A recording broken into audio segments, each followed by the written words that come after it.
What's good, YouTube? This your boy Alpha Yahma. We talking about the season patch notes that just dropped, boys. At the end of the video, I'm gonna make sure I drop the patch notes for you so you can read them all in depth if you want to, so you can read every single one. I'm not gonna go over every single one. I'm just gonna go over the ones that I feel are most important in this video. And we're gonna, do a little explanation behind it, guys.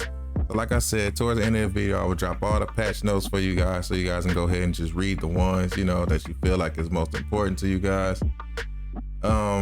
We're gonna start with this. Fix the problem with the certain standing layers that will cause them to fade away from the rim instead of towards it.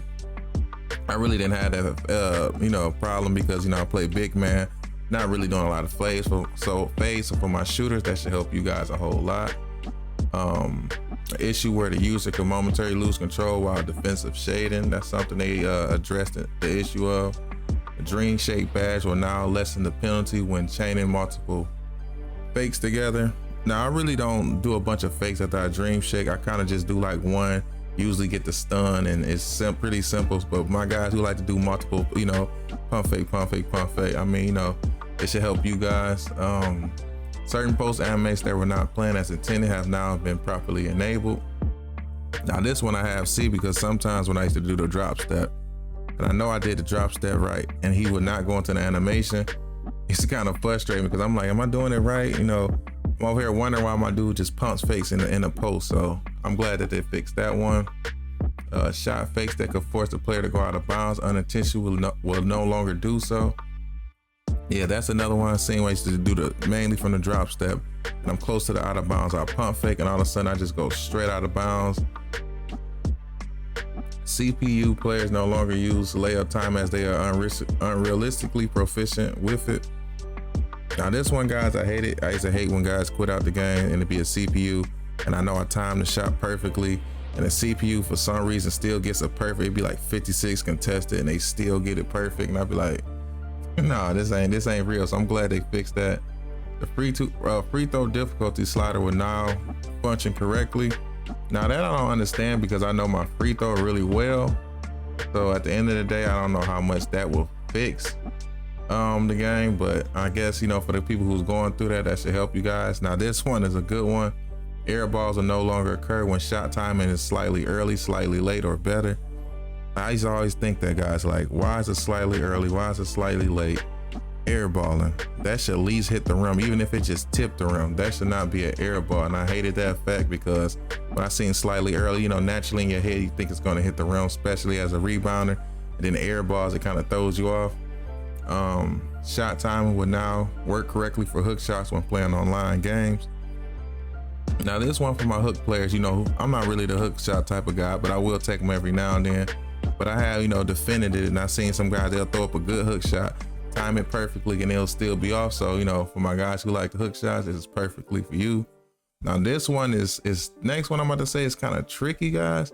The frequency of contact dunks on the lower difficulty levels has been increased. Now, from my understanding, it sounds like because the difficulty levels are all different on the City, Pro-Am, and Rec, that the contact dunk should be harder to do because, the levels increased. So hopefully that is true, because I feel like contact dunks are a little too overpowered, so that would definitely help. Another one, good one, guys, resolve the rear hang that can occur during certain inbound plays. I really don't understand what that one is about. Added a new facial expressions to several animations. I kind of like that because I actually was always saying when the game first came out, like, it'd be cool if they added some new animations or new, facial expressions to the game.